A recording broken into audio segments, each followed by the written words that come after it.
Good evening, everyone, and welcome to another edition of the Press Box. Brian Carson here with my co-host Kenny Varner. How you doing tonight, Kenny?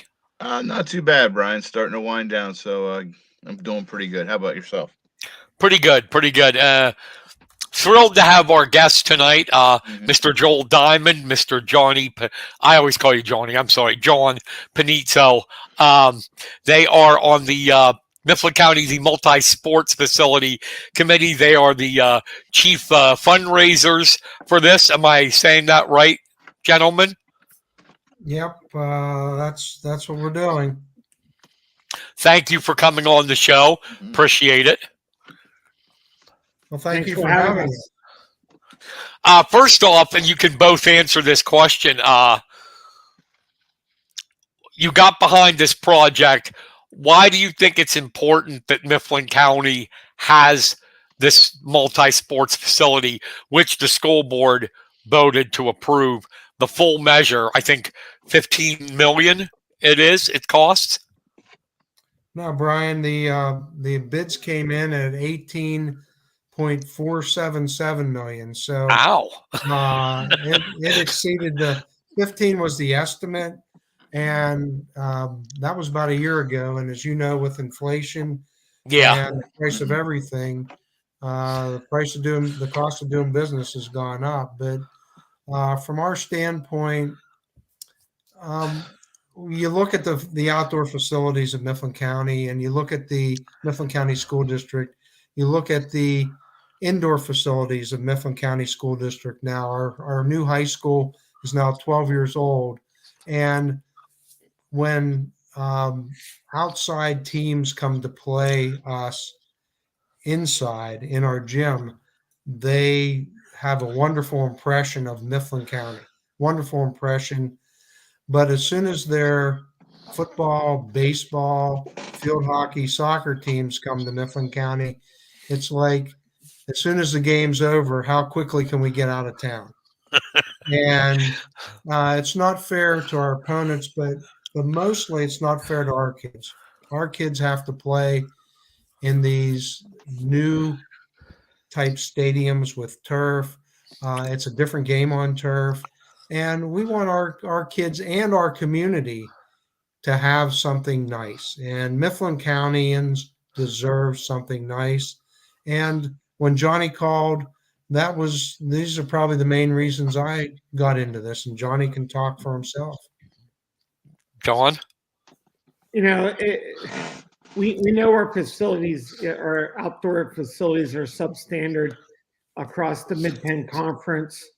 You know, I was sitting at the games and and I was going to the away games and coming back home and realizing the difference. And then I started thinking a little bit more macro than micro. And you know, if this is the impression that people from outside the area they get when they come to Mifflin County, and if they think, you know, Mitchell Field and its conditions are a microcosm of our county, then they just don't know how awesome and amazing our county is, and that's why we live here.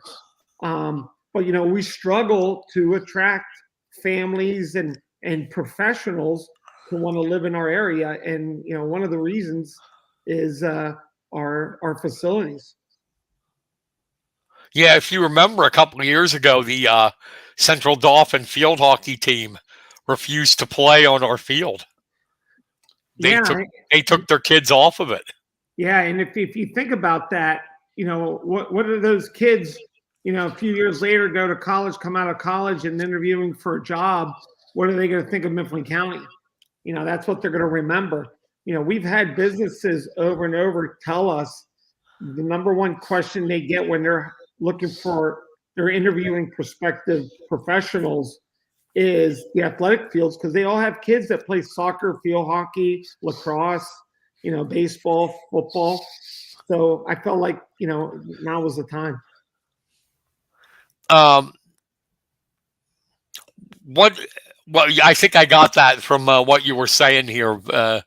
Is that what made you decide then that you guys were going to be responsible for the fundraising first with businesses, and now you're going to target individual people, right? Yeah, that's correct, Brian. I think the reason John picked up the phone and called me is because I had been a professional fundraiser for the last 12 years. I had been at Penn State and Juniata College doing major gifts. And by major gifts at that level, we're talking any gifts $50,000 and greater. So I traveled around the country, met with alumni at both schools, and talked about giving back. Juniata was the whole college. At Penn State, I was part of the College of Communications. So, I felt very confident that I knew how to fundraise in our first phase for sure of asking for major gifts, which we set up at that time at $25,000 plus. And we allowed people to make pledges, which is very important, where they could do a pledge over 5 years to split it up, and that way it's not as taxing as you're writing one check for the project. But that's been my background, and um, it was great to meet with the people of Lewistown and Mifflin County. I'm sorry, and John was key because of his relationships in Mifflin County. I mean, I knew some of the people, but with his business and just being around town all the time, he opened the doors for both of us to get our first visit, and we could make the presentation, and we fed off of each other in the presentations. Do you have I a marketing? Do you have a marketing background, Joel, that you were uh, doing the fundraisers? I have a marketing degree from Penn State, and part of it's marketing, and but most of it's relationship building, Brian. When you're in this business, people need to trust you, and we were very upfront with people that if this doesn't fly, that we'll tear pledges up, we'll give money back, and that's a key reason why we haven't gotten into the community fundraising to date, because we wanted to know everybody that committed to an amount of money. If we were passing the hat around at a football game and 100 people threw in $5, we wouldn't have any clue who to give it back to. This way, we could control our donors, knew who our donors were, and we wanted to protect our donors in this project. John, I'm sorry, you were going to say something? Well, in the beginning, I realized that there was an opportunity to make this happen. And, I called Joel because of his fundraising background. And I felt like between him and I that we could really put this project together and see it to fruition. We also knew that, we had strong relationships with Jay Corman, and we felt getting him on board was going to be huge. And we knew we could put a hell of a team together, and which we've done. And once I started looking at all the pieces, we looked at each other like, we could do this. This can actually happen in Mifflin County. There hasn't been a project fundraising like this since they built the YMCA. And this is the largest project we've ever seen in Mifflin County, and probably stand for 50, 60 years. Yeah, I agree. Wow. I agree. A fundraising project like this, the stadium will stand forever. Right. Mm-hmm. Yeah. Did you? You've gone outside of Mifflin County, right, to get some of these? Well, yeah. I mean, first, Jake Corman came through and gave us a sizable grant, state grant.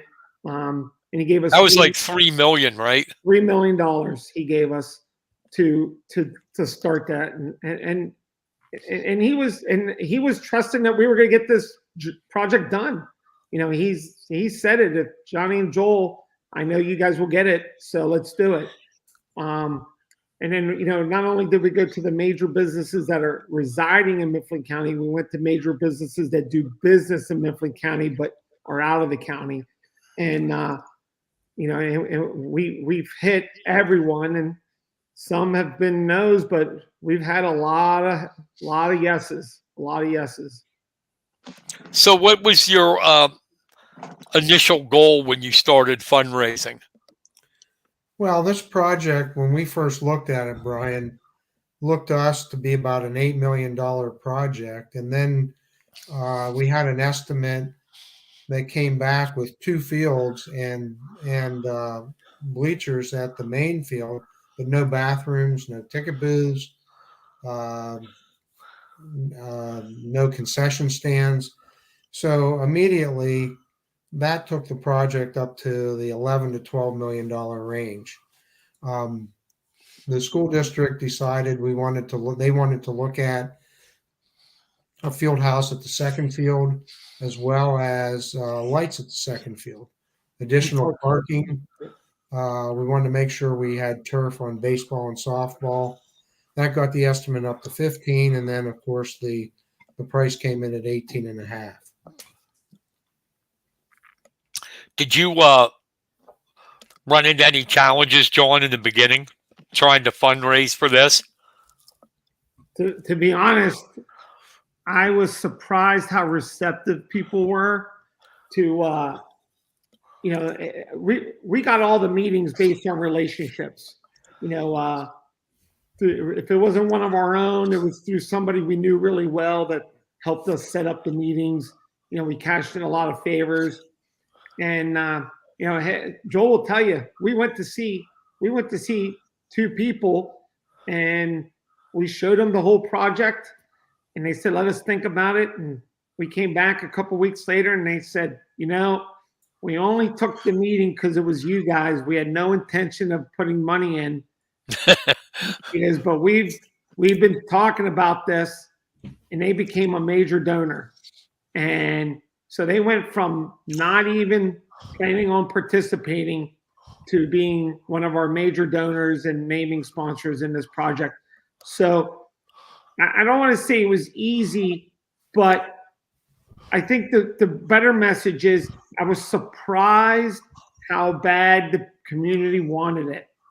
And it was evident by people listening to us and, becoming, a partner in this project. How is your strategy? I mean, totally different thing between businesses and big businesses and the general public. How does your strategy going to be different when you decide to, get fundraising from just general public, like here, whatever you can give, thank you. How's it? Is it going to be different? We're making a transition now, Brian. One of the things we've done, and we're not going to get away from the major gift aspect of this, but we've changed the major gift and the pledge level now down to a $5,000 over 5 years or $1,000 a year that people can give. That opens up more individuals, smaller businesses to be able to make a what we're calling now a major gift to this project. Also, we're looking at other things. As we get in the community, we're looking at $1,000 club, where if someone wants to just do $1,000, they'll be on our donor board with $1,000 donation. We're looking at selling bricks and pavers, and that has us very excited. I'll let John talk about that a little bit more. We want to get some competition in the county going on that. We're going to have a GoFundMe page. We're looking at going into some of the larger businesses and looking to see if we can get employees to give through a payroll deduction program. And we're also looking at a countywide / out of county 50-50 lottery that'll be online that we hope can grow because anybody anywhere will be able to join that lottery. That's a good idea. Yeah, I mean, the transition is interesting, Brian, because, we had to do the major donors first. To convince the school board that we could raise the money. And we didn't want to do the community first because, as Joel stated, how do we give all the small donations back? And we didn't want to upset people. Now that we're transitioning to the community, it's not so much, the big dollars that we need from the community is the number of people participating in it. I mean, we really want everyone to participate and be basically an investor in this project, even if it's $1, that they could take ownership and saying, you know what, I remember and I put money towards this, and this belongs to us. And that's what this phase is really about, this community phase. And one of the things that Joel said was the brick program. So we're selling pavers, and you can buy a paver. And I think, Joel, we can announce what we're going to do, right? The price. Yeah, we agreed on that tonight earlier. So we're gonna sell pavers, and initially we were gonna sell the pavers for $250. Johnny, that's a brick. A paver. I'm sorry, a brick. We could sell a brick for $250, and you could have your name on it.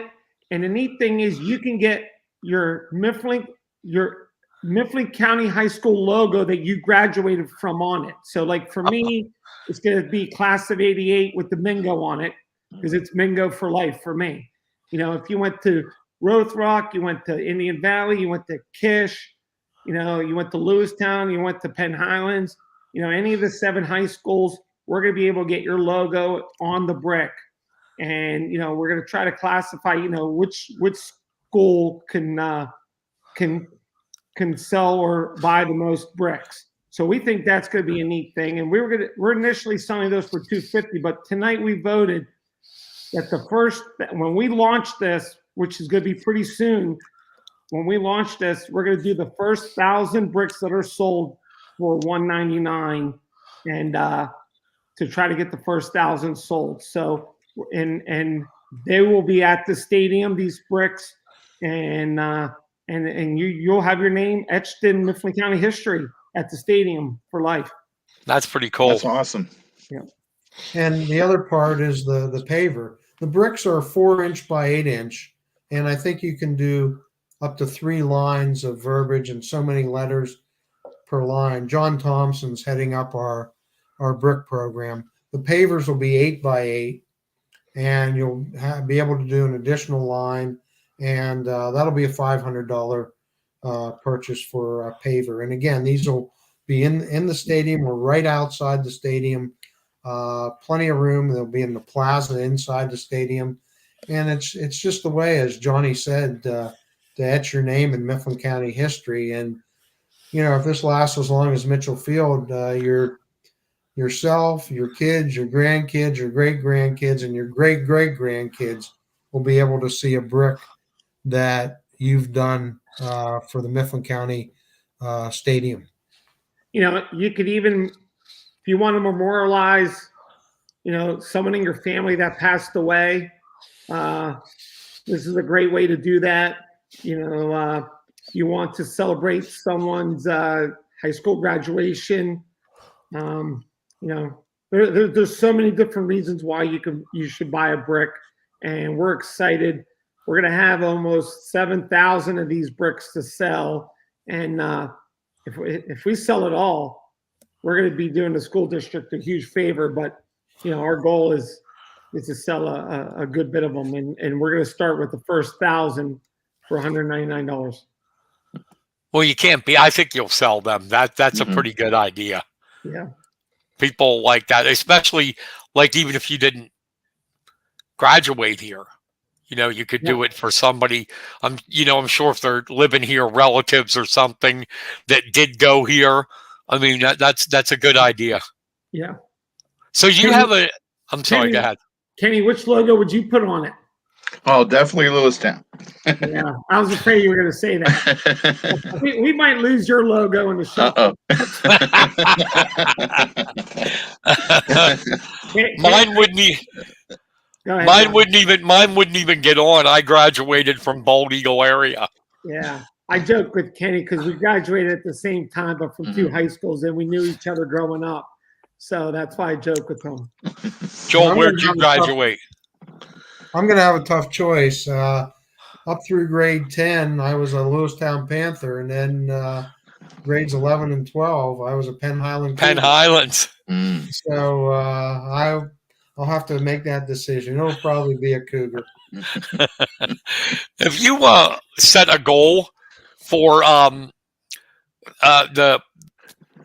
the public donations, what you'd like to maybe get from the general public? Well, where we are with, as we announced October 19th, we have raised through the community donations thus far 3.75 million. And our original goal was 3 million. We changed it at that time to 4.5 million.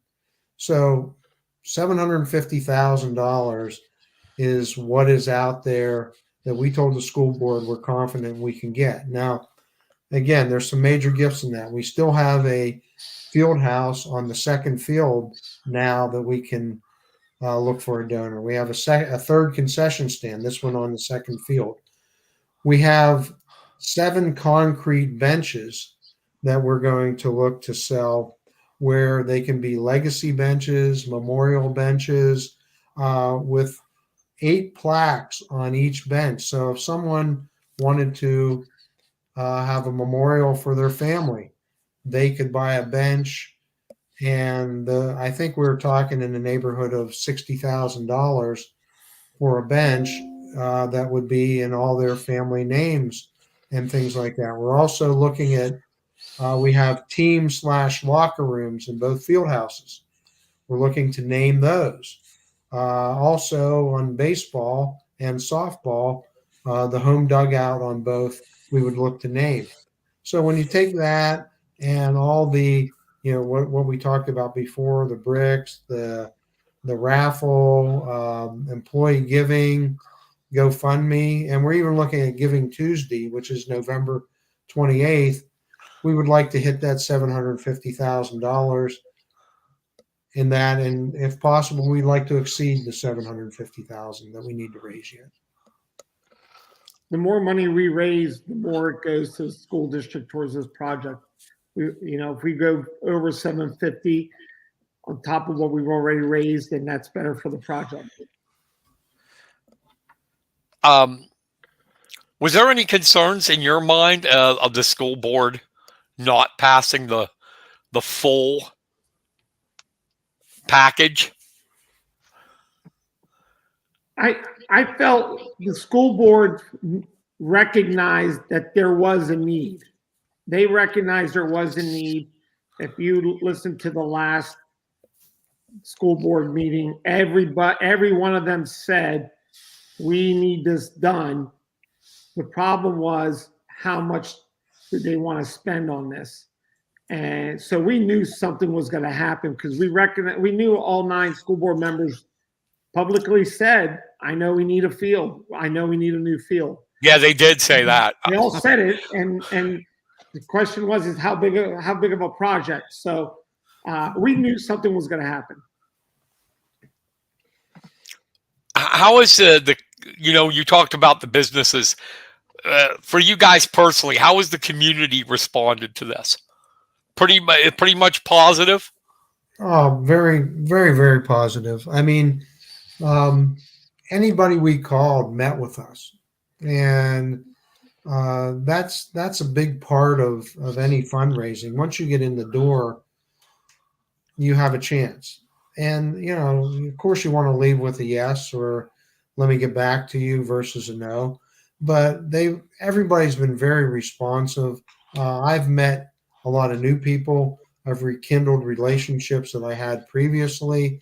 It's been fun and really good for me personally, Brian. For me, it reminded me how generous Mifflin County is. Sometimes we forget that. And if you just sit back and think of all the things in this community that we give money to, they don't do this in other counties. We are so generous in this county.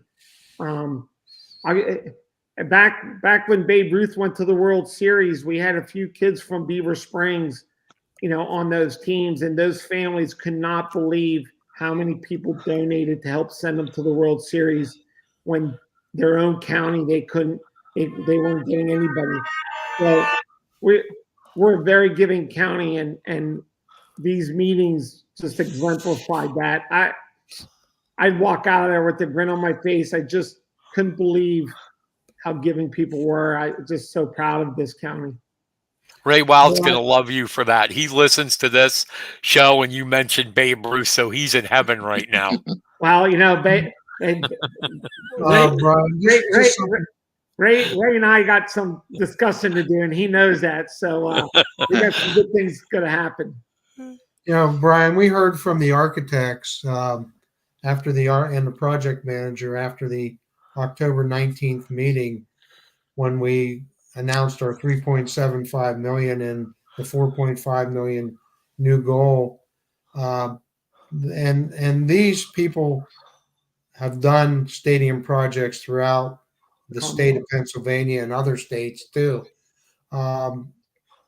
They couldn't believe how much support we've got from this county and the people in this county. They said that it's unheard of. And we're very proud to be a part of that to, again, we hear a lot of bad things about Mifflin County. This is a really, really good thing about Mifflin County. Yeah, there is. There's a lot of people focus on the bad. There is a lot of good around here, especially like this. We rise to the occasion when we have to, don't we? Yes, absolutely. We do. So before I ask any other question, just so people, they might not know, but look at that. This is artist renderings of what this thing is going to look like. And it is awesome. Mm-hmm. Yeah, it is freaking awesome. And don't forget that this is creating a campus feel to all this. Right now, the school district has to bus the players throughout the county to other fields for practices and games. And now they're all on one property. And that's a big deal. It's a big deal for camaraderie. It's a big deal giving the kids a place to go and spend time with. And this is going to be an important project. Absolutely. And this, real quickly, is, that's really small. Never mind.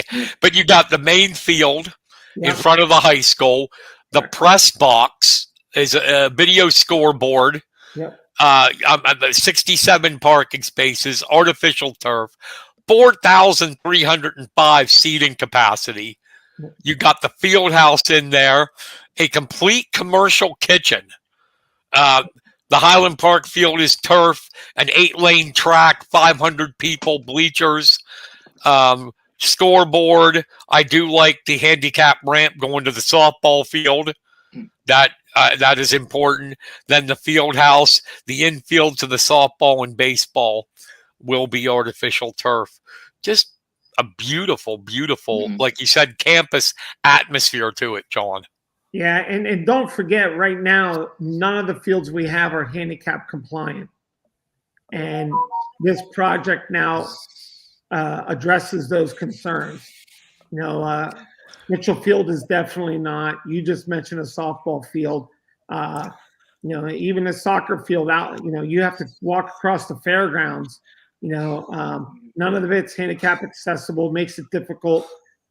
This new campus feel is just going to bring the community closer to all the action. What do you think, both of you? What's been the most satisfying part of this journey so far for you personally? For me? Yeah. I got to be honest. I'm really enjoying my relationship with Joel Diamond and how it's fostered and grown over the years. We've worked together and spent a lot of time together, but this project is really, really, we've bound it together really tight. And then the team we're working with, at the end of the day, this isn't about me. It's not about Joel. we're just so proud of what we can do. And I just sit back and think about all that. And that's really been important to me. And I can agree with that. I've enjoyed. I'm a pain in Johnny's ass. Am I allowed to say that on the show? Yes, No. this isn't radio. So I'm very persistent, and he puts up with me an awful lot. But once we visit someone and to schedule meetings, we do it right. I learned through my experience that you honor the people that honor you, and of course Johnny has honored me. Relationship with Vance Varner, relationship with Tish McClay, relationship with Tom White, all from the school district, have been great. And again, just the people. I mean, I hope that we're going to finish this campaign on June 30th of 2024. And I hope at that time my answer can add to it the community and the county, the people of Mifflin County that come together from, whether someone wants to do $1 or whether they want to do, $100,000 again. But I want to see numbers. I'm hoping for numbers of, a few thousand people that get involved with this in some way, shape, or form. So there's a little bit hanging out there for me, but it's just been the kindness. The board has been difficult at times, but again, relationships there. We had 3 members vote no for the project, Right. but we can talk to the 3 members of the board that voted no, and they have their reasoning for voting no. And while I don't agree with it, that's why they're part of the school board. They have to make the best decision they feel is right for the county. And then we have the 6 people that have supported us wholeheartedly on the school board, and getting to know them better too. It's just been, this has been going on now for 2 years, and I think we started in either June or July of 2021. So it's been a lot of, there's been some hand wringing and some agony, but the highs have been so much greater than the lows, and it's just been fabulous. It seems like the project is definitely a win-win situation, because once you get that finished, the financial ramifications to the community when you're hosting PIAA events and being able to bring in maybe softball tournaments and stuff, that's got to help the community once you guys get that done. You agree? Well, 2 factors in that, what you're saying, Kenny, we totally agree that we're going to have the ability to pick up lower level state tournaments for softball, field hockey, soccer, and even football and baseball. So you're spot on with that.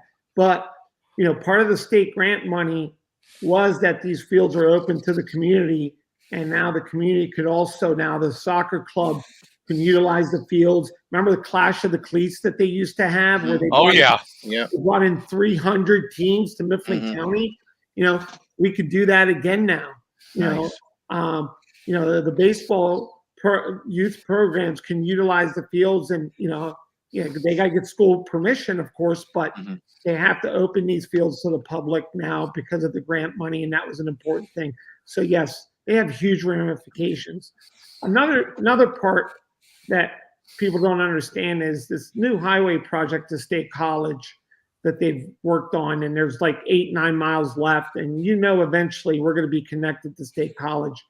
We're already seeing Armand Brown Township as the fastest growing part of the county, because people are migrating over to live in Mifflin County for our way of life for different reasons. Now that we address these facilities, you're going to see more of that.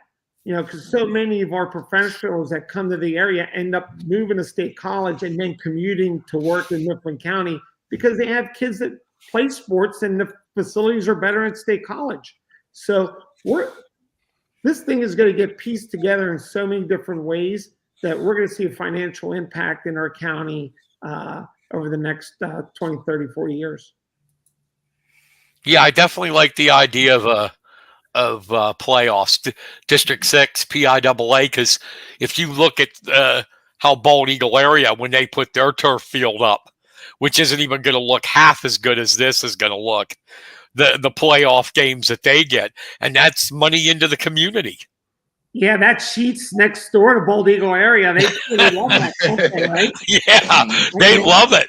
That went from a minute mark to a Sheets as soon as they put that turf in there. So, but you're right. Just having those events now, and then let's not forget, remember when Juniata had to run up to Erie for their playoff games and stuff? Yeah. They could utilize Mifflin County's fields and claim that for districts and states. BMS can use it for soccer, as their home field, and utilize that for districts and states because they want all these state games now on turf fields. Do you feel, and you're very qualified to answer this, you and Joel, besides the sports that they'll get, PIAAs, maybe district playoffs, do you think this facility will attract new businesses into the area? So I think the primary thing it's going to attract is professionals living in this area, okay, and families. And when that comes in, you're going to see more businesses opening up because more people are coming here. But we're already seeing that if you really think about it. We're getting a lot of pop-up businesses throughout the county now. And once people start living here, they're going to see there's so much more. And so we will see more growth on the business side of it. Joel, you think that? I'll let Johnny answer that. I mean, he does a great job in the local business community himself and with other businesses. So he sees that a lot more than I do. One thing I don't want to let pass, and I'm sure you're going to ask about it, Brian or Kenny, but we can't forget the band. That's right. Exactly. We've talked about athletics so much, but once again, the Mifflin County band won the state championship. And if I recall, Art Belfiore and his band scored the highest they've ever scored in the Mid-Atlantic region this year, 91.7 points or something. That's amazing that I would have an idea about that. But since I've gotten involved in this, it's, Art has been one of our biggest supporters in this, and it's great to follow the band. And I'm excited that we'll be able to bring bands from other high schools into Mifflin County too. And I think it'll bring more people from Mifflin County out to see how good our band really is, because they're absolutely tremendous. Yeah, it doesn't get talked about much. It really doesn't. But we've had tradition with bands back to your Penn Highland days, Joel. Yeah, they were something back in 71, 72, 73. Are you worried at all about, like, you said this fundraising is going to go on till the summer of 2024? Any concerns about interest waning from the general public? Well, we're going to try to, keep the interest there. I think once you break ground, once you can see something and touch something, or maybe not quite touch it because it'll be cordoned off, but people that are the kids going to school, the parents dropping off the kids, going to a baseball game, running track this spring, they're going to see what's going on there. And to me, that will keep the interest going. What do you think, John? No, I agree. I mean, I don't think interest is going to wane. Everyone's excited. People want to see it. They see the renditions. They want to see the real thing.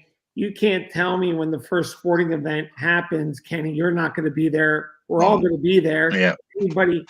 Anybody who loves Mifflin County sports is going to be there. So I don't think interest is going to wane at all I think people are excited to see this, and they want to see what it looks like. Oh yeah, no doubt, Mhm. no doubt. So tell me, after all this is done, all the work you put in, this is a question for both of you. What's going to go through your mind? How are you going to feel, you think, when you see this thing built and like you're there for the first event? What's going to go through your mind? Through my mind will be how we got from virtually ground zero to here and the people that got us here. Um, one of our good friends is no longer with us, and he played a huge role that we knew we could get to the $3 million mark, and that was Don Chapman III. And we miss him dearly, and we'll remember him for this county will remember Don forever once this project gets done and some of the things they'll be able to see. Yeah, to touch on Don, and his wife Diane. I mean, I remember when when we told Don that Jake was in, he's like, "This is going to happen." He couldn't believe it was going to really happen, and and he bought in, and he was huge on this thing. But I often think about what that first game is going to be like, and this is the largest project that this county's ever done, and the YMCA happened what, Joel, 30 years ago? 1994. Yeah, you're touching it. Yeah, 29 years ago was the last major project this county did, and this trumps that project. And I think I'm just going to be sitting there just watching it all in and just saying, I can't believe what this county put together. And let's not forget, this project's going to resonate throughout the Commonwealth, because just like all the times I went to McAllisterville and I saw they have a turf field, and I wonder, how can McAllisterville pull it off and we can't? Now people are going to, or Midwest, how can they have 2 turf fields and we don't?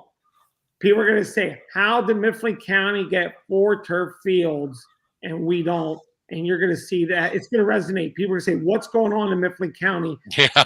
Something's happening there. We need to check it out. I often wondered about the Midwest too. Like, how can they do that and we can't? That's right. Yeah, one other thing that I envision, and this is more so for football because I just don't know the soccer, the field hockey, or lacrosse players, but Mifflin County history.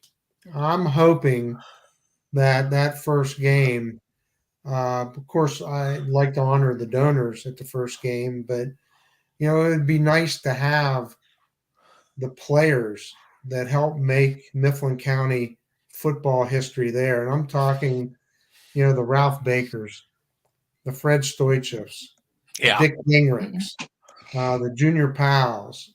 And I unfortunately, I'm going to leave people out when I say this, but, back in the 60s, Chief Logan and Lewistown were great in the 50s and 60s, and then even into the 70s. And we haven't had as big a football tradition in this county, but there were a lot of greats that played here. Some aren't with us anymore, but I'd love for them to be able to enjoy something new and the county to revisit them because they gave a lot to this county. Yeah, and we have a lot that are still around here. Yes. That would be great. That's a great idea to honor them. There's been a lot of good ones. I know, like you said, Joel, it hasn't been like where we want it to be, but there's a lot of tradition here. A lot. I remember doing a story on deck and he told me that they used to play out in Dairy Field, and there was so many people that would show up, they were sitting in the trees Hmm. because there wasn't enough seats. I mean, And that's wild. it was all Saturday afternoon because they never had any lights out at Chief Logan. Right. Oh, That's wild. In the trees. So are you guys involved in like selling naming rights to this? Yeah, we were authorized a year ago from the school district that we can sell naming rights, and we had fundraising authority from the school board to proceed with this project. So we do handle that through our foundation, the Mifflin County Stadium Project Foundation, and which is a 501c3. So we're handling that for the school district. Well, we're handling that as our foundation, and then we're going to donate the money to the school district. Yeah, Gotcha. we're an independent. We're totally independent from the Mifflin County School District. Is there going to be naming rights for like the stadium plus the track and? You got it. I'll just go down. I have my little book here, and Oh, good. Joel's got his book. On one of the pages were the naming rights, and we've been fortunate to have names for all of them. But the stadium will be named the main stadium field house. We have a name on that. The main stadium field will have a name. Stadium scoreboard will have a name. The secondary field will have a name. The press box will have a name. The secondary field scoreboard will have a name. Baseball field will have a name. Softball field will have a name. And 2 concession stands will have names. Now, as I said earlier, we still have, there's probably 8 to 10, 12 naming opportunities, whether they're the benches, whether they're the field house in the second field, things like that. So any donors that want to contact Johnny or me that are watching this tonight and say, hey, we like what you're doing, we're happy to hear from anyone. Is are you guys deciding that, or is it just whoever gives the most money? We had the way we had a star system, Brian. For example, the name of the stadium was a 5-star. We didn't put an exact price on that for a donor, but we had in our minds what it was going to take to name the stadium. And the concession stands, for example, are 1-star. So we had a price in mind when we were looking for that. And then we had 2-star, 3-star, 4-star items. And that's how when people were interested in something, that's how we came up with what we felt was a fair donation gift to the stadium project for that naming opportunity. Awesome. So there's a lot of different ways that you guys have come up with to fundraise for this project. Must have been a lot of brainstorming sessions. Yeah, a lot of brainstorming. And again, the good news was that I've been involved in capital campaigns.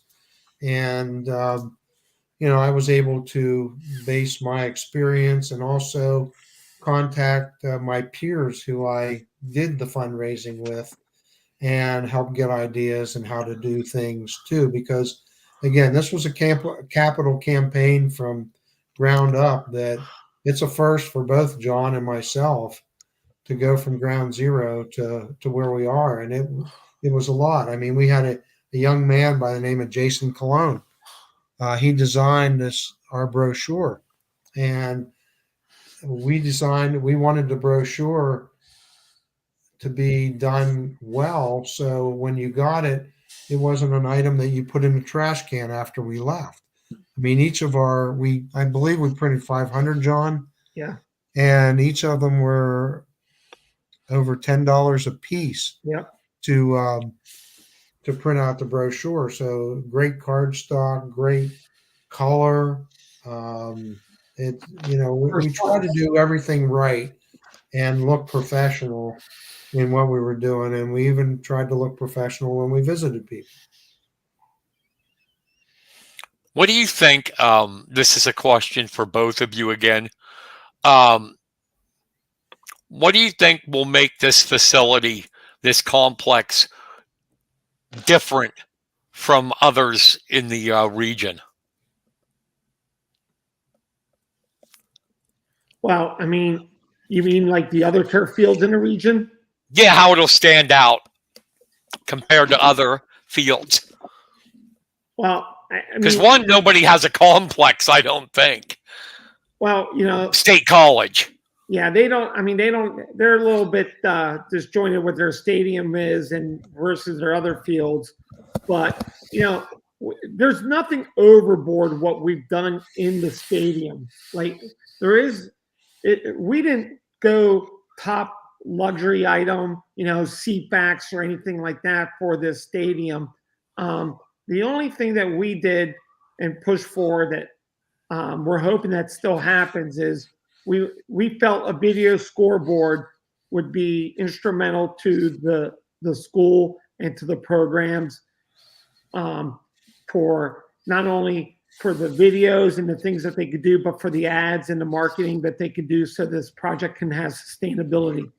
But but you take a look at the Highland Park property where the softball field is. Now there's going to be an 8-lane track there with parking and everything. It's just going to beautify that area, and and the ball fields are going to be done, and this stadium is going to be built, and now we're going to look like a junior college, really. Yeah, that's really what's going to differentiate us from other school districts is that we were able to do this all in one area. And I like it that we're proactive on this. Our school district has been proactive. We've had discussions where, well, not a whole lot of schools have baseball or softball turf right now. But if we don't do it now, 3 years down the road, guess what? We're going to be one of the few schools that don't have baseball and softball turf. So you used the right word, Brian, complex. The having it at a campus situation with a complex to me was the way to go, and it'll differentiate ourselves from other schools. And I think people will look at us and copy what we have, and that's good to be copied. It's nice for a change that, as Johnny said earlier, people will look at us and say, wow, they did this in Mifflin County? Yes, we're doing this in Mifflin County. that was my next question. Be a little selfish here, okay? You're allowed to be. This started out as an idea. What do you personally, you got to have a sense of pride at what you've done, knowing that this is almost coming to fruition in, I think, what is it, October 2024? They want it completely done. Perfect go ahead, case. John. Yeah, perfect case. It's 2024. That's the goal. But how does it make you feel knowing that, you were a big contributor in this happening? That's for both of you. Probably the best thing that happened to me through the whole thing is the night of the vote. The vote was complete. It was 6-3. Watching the young students speak for the project was the great part. But the greatest part of that evening, and this brought tears to my eyes, and this is there were 6 young ladies, girls, probably ages of 12 to 14, came up to both of us and hugged us one at a time. And that said it all for me, to feel that there are, these kids, these people care. And that's what I'm going to take is, when someone says thank you, it feels good. No, I don't need it, but it feels good to hear it. John? That was when that happened, we looked at each other and started getting teary-eyed. We just couldn't believe it. It was such a touching gesture, but it reinforced what we really were. The project isn't about us. All we were the conduit between what the community wanted and how we were going to get there.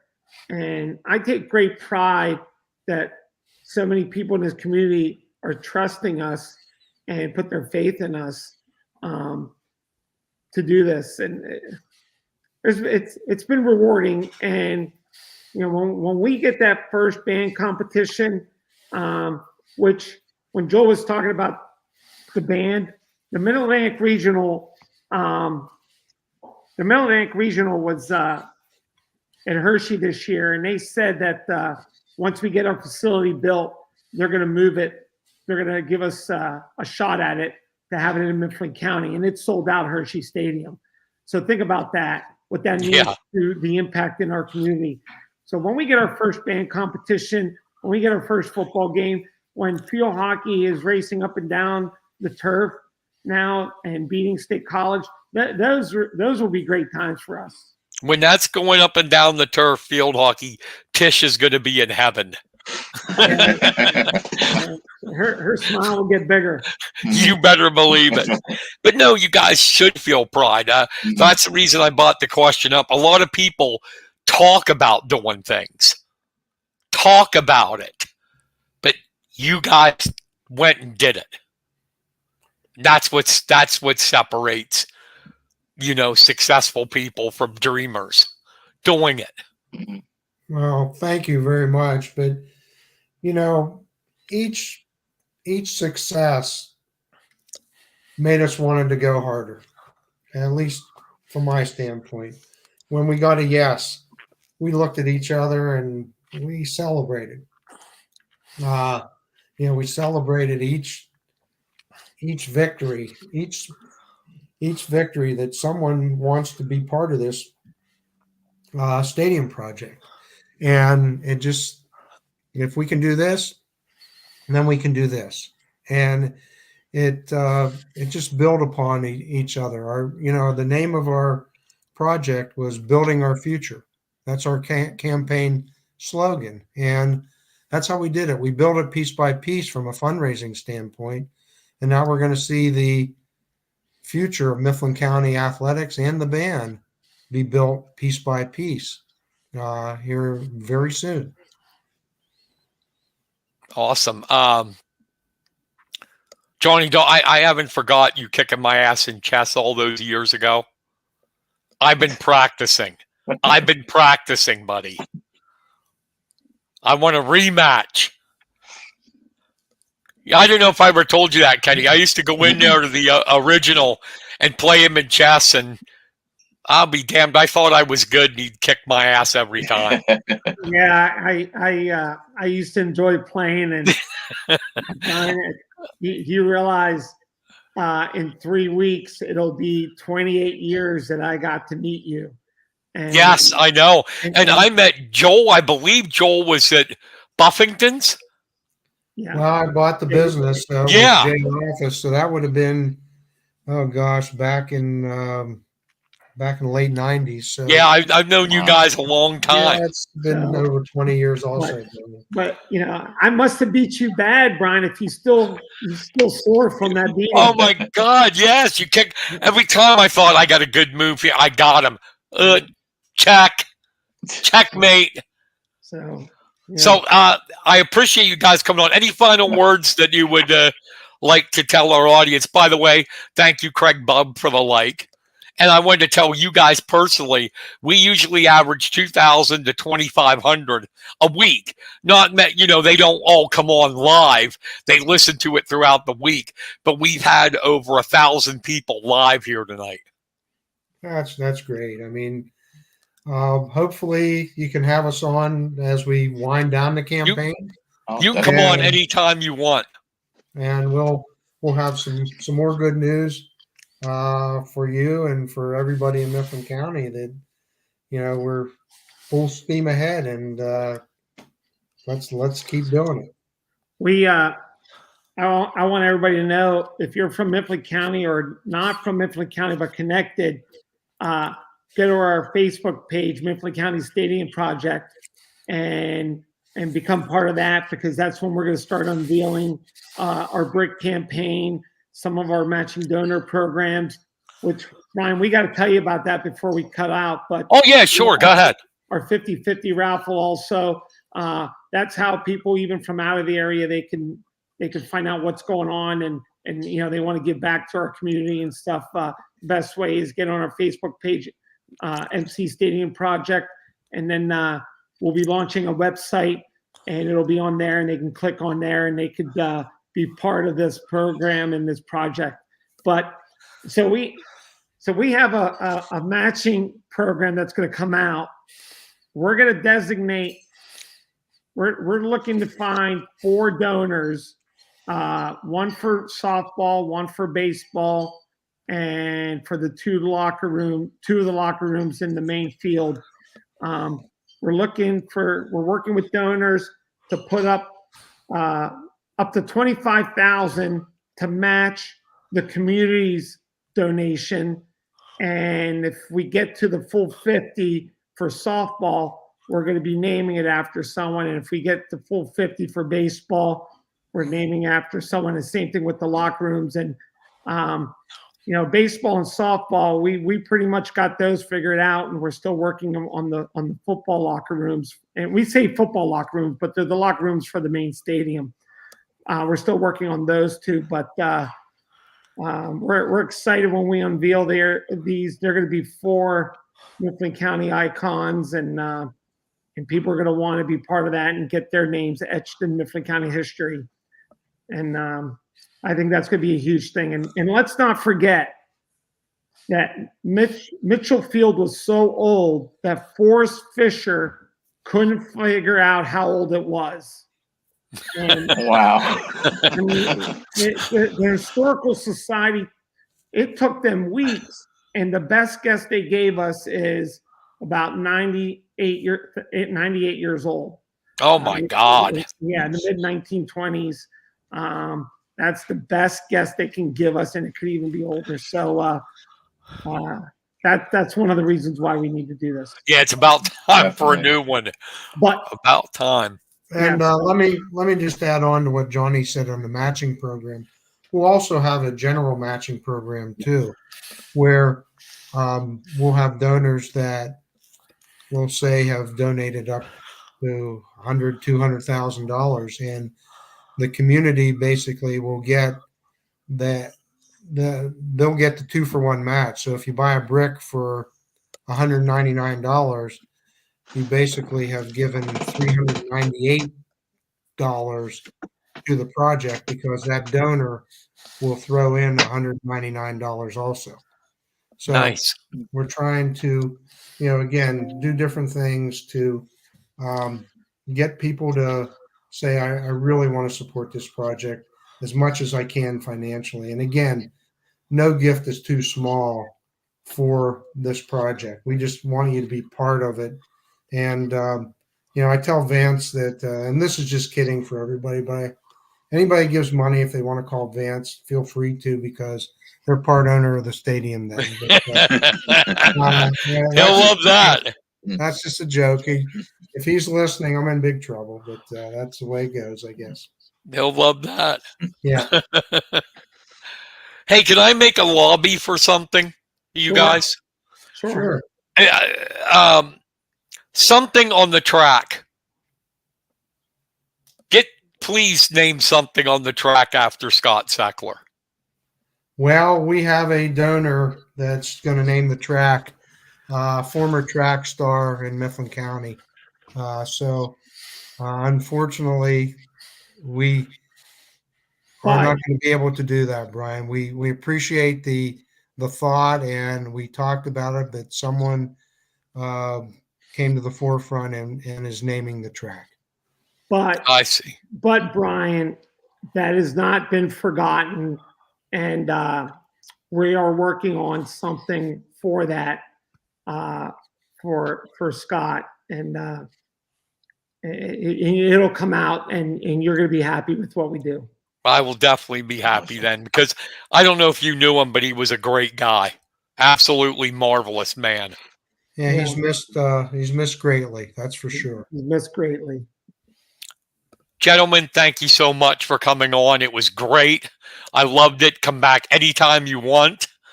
And good luck with the fundraising and the whole stadium project. Thank you, guys. Thanks, guys. No, thank you guys for all you do. Good night. Good night. That was Joel Diamond and John Pannizzo, the fundraisers. They are on the Mifflin County Multi-Sports Complex Committee. Support them. They're going to be coming out. They mentioned the bricks, other stuff coming out. What was your Facebook page again? Mifflin County Stadium Project. All right, go to the Mifflin County Stadium Project for all the updates. More will be coming down the pike, and we'll have them back on. Thank you, guys. Appreciate it. Thank you. Thanks, guys.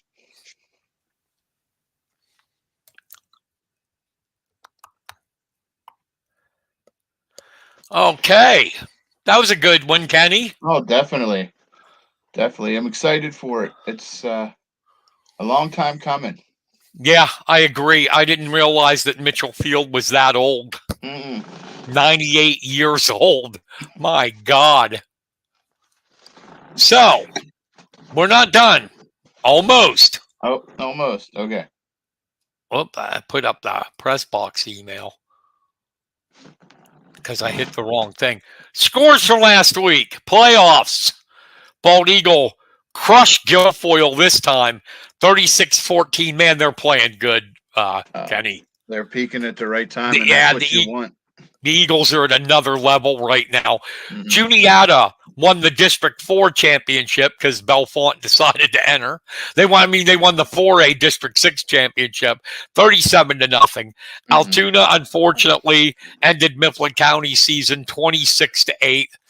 Mount Union was down 22-12 in the fourth quarter and beat United 25-22.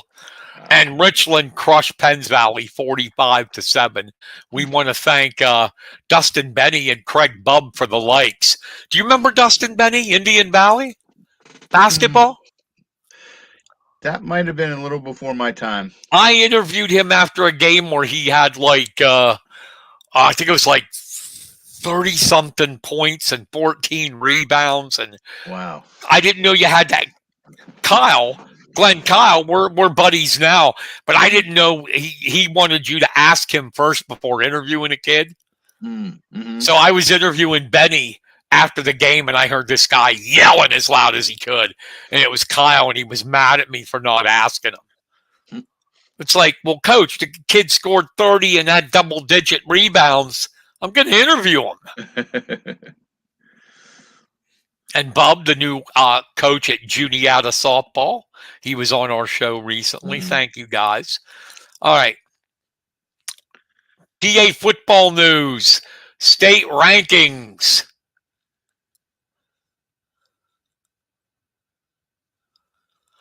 Okay. Well, I'll get to that in a minute. We had a comment from Michael Gazier. I'll get that up there. Liz Gazier's father.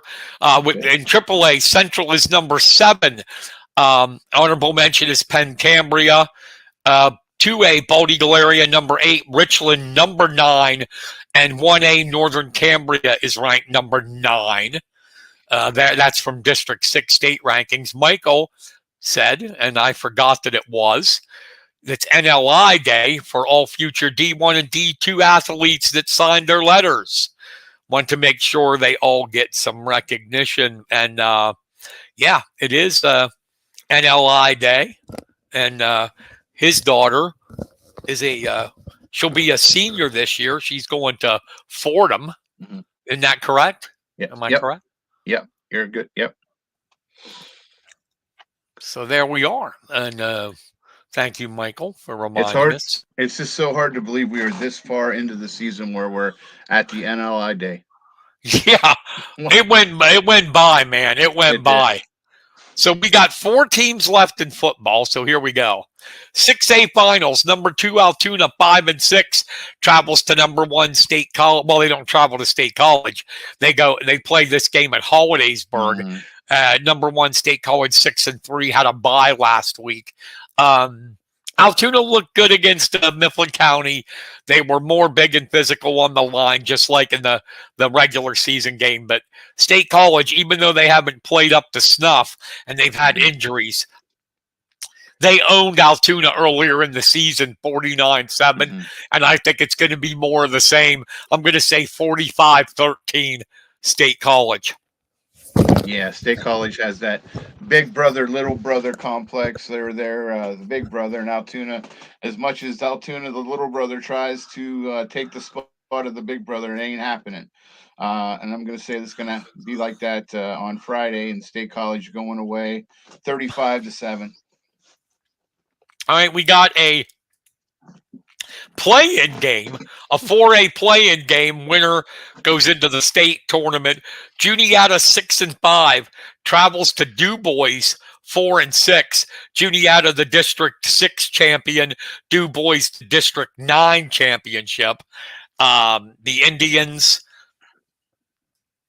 and Du Bois. I don't know a lot about Du Bois. 4-6. But records can be deceiving depending on the competition you're playing. Home teams usually are the favorites when it comes to playoff games, but I don't know. I'm gonna Juniata with Jasper Sheps and Wyatt Ehrenzeller. I'm gonna take the Indians. Close game though. I'm gonna take the Indians 28-24. Yeah, well, I think there might be a little miscue there. Juniata actually plays at home Friday. And But I saw on Max Preps had it at Du Bois. I can go check. Go ahead, give me your predictions for the game, and I'll go check. Well, after watching Juniata play against Belfont on last Friday, it's evident that Juniata is the better team, and I believe they'll be the better team here against Du Bois, and I think it's going to be another runaway game. I'm going to say 42-10. Okay, let's see. Yes, you're right. When I saw it, they had it. So yeah, I'm sorry, people. It is a home game for the Indians, so that definitely makes me favor Juniata in this game. Next up, Double A, the semis. Bald Eagle area, 10-1, number 1 seed takes on 5th seed Forest Hills 8-3. Lights out. Carson Nagel is playing at another level right now. The defense has been amazing. Bald Eagle area in a roll, 38-7. Yeah, the focus is definitely there for Bald Eagle. They've been on a roll. They've been getting better each game, which you want at this time of year. And I think it's going to be 17-7 Bald Eagle. All right, 17-7. Okay, then we go 2A semis, our final team in it. Number 6, Mount Union, 9-2, takes on number 2, Richland, 10-1. Richland's only loss to Central, who's state ranked in AAA. Mount Union's had a great season, but I think it ends here this week. Richland, they got as high as number 2 in the state on the year before losing that game to Central. I'm going to take the Rams. They're going to win 24-17. I actually agree with you on this one as well. Mount Union, like you said, had a nice run. It's been a great season for them. But Richland's much too tough, and I think it's going to be 21-7 Richland. Now, some teams in your area, your hometown sports scene coverage area, and our area. East Juniata boys soccer fell to Old Forge 3-2 in overtime in the PIAA first round. Blue Mountain 2-0 over Midwest. and North Allegheny 1-0 over State College, eliminated all of them. In 4A girls volleyball, Cannon McMillan beat State College 3-0. But Bald Eagle area, a 3-1 winner over Greencastle Antrim, and Phillipsburg, a 3-0 winner over Avonworth. So they're in the quarterfinals Saturday. Phillipsburg in 2A, they're 23-0. They take on Freeport out of District 7. The District 7 runner-up are 21-2. Give me your thoughts on PO and a great season, undefeated, 23-0, and they take on Avonworth. Yeah, I think this is another game where Phillipsburg has the advantage. You have the big, iconic Reese Harrington. She's been the mainstay for the team for the last 3 years. Very dominant, dominant from the serving line, from the front, just everywhere. She's just an all-around athlete. Plus, they have some nice pieces to go around her. I look for another PO win, and I'm going to say that I think that they can make it all the way into the state finals. Bald Eagle, that's Bald another. Eagle, yep, I'm they sorry. are 19-2.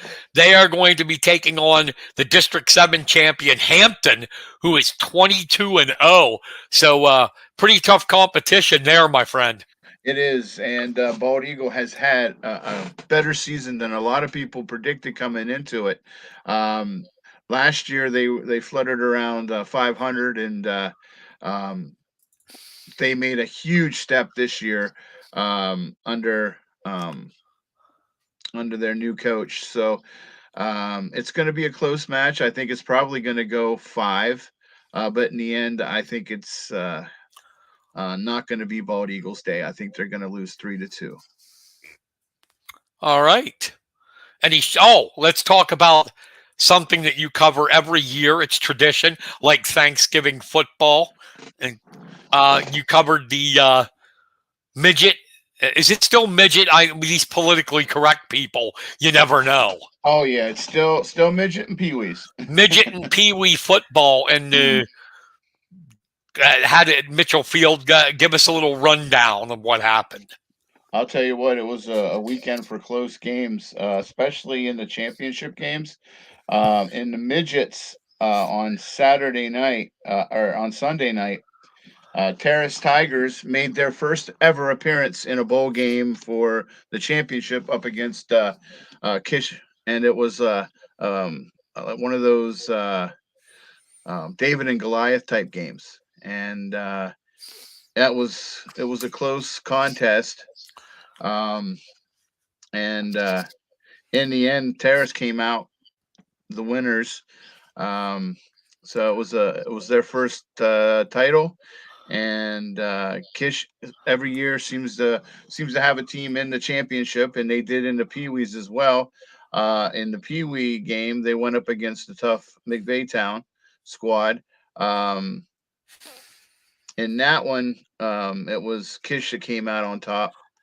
So it was quite the weekend. Lot of good football. The future is looking so bright for Mifflin County and Juniata. It's impressive to see what talent we have at that level. And your special needs team played in the Super Bowl.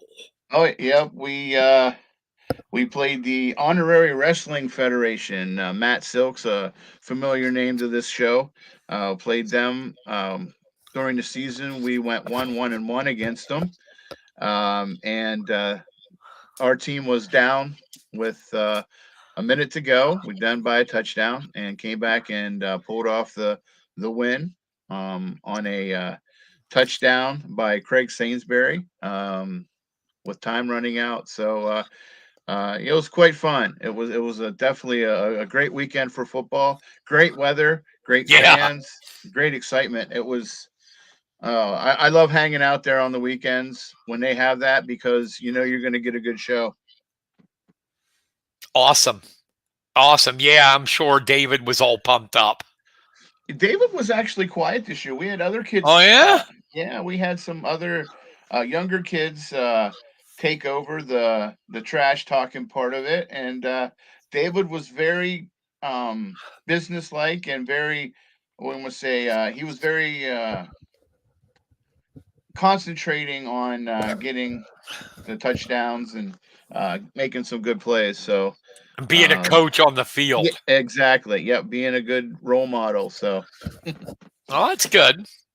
I knew you'd beat them. Those honorary wrestling guys are wimps. well, they didn't have their heavyweight champion either there. That's because he thought. That's because he thought I was coming. Do you have any shout outs, buddy? With as busy as the weekend was, no, none today. I'm going to play the music anyway. Okay, just because we like it.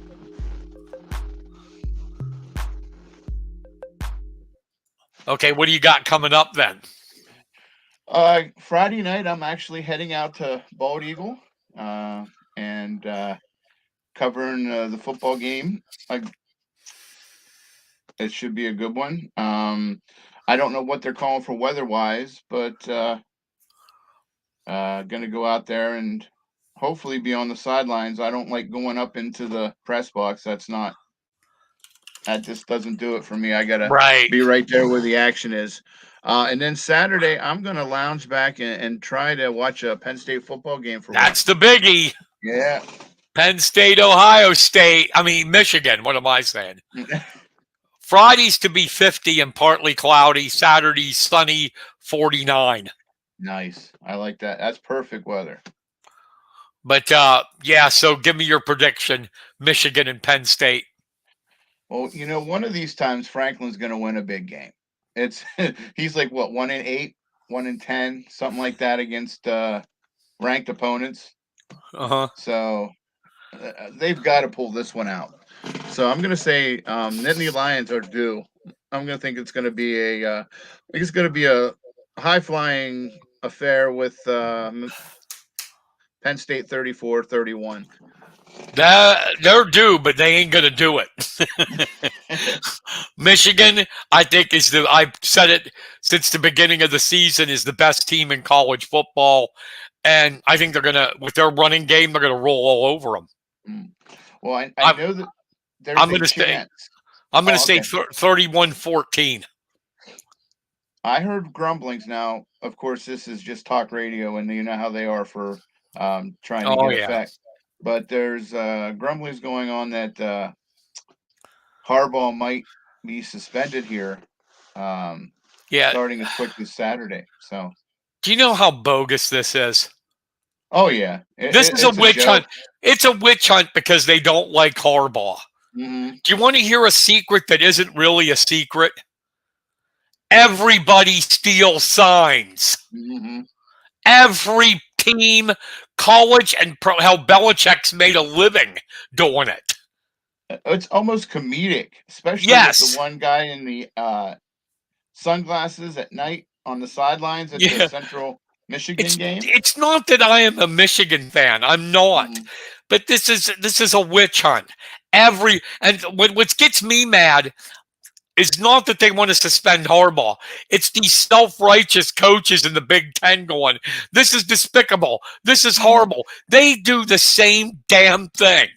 Well, wasn't it Ohio State's head coach's relative that did the investigation to start all this rolling? Yeah. I mean, Ryan Day's just sick of Michigan kicking his butt. I mean, they seriously, they all steal. Maybe not as blatant as Michigan, but they all steal. This self-righteous stuff.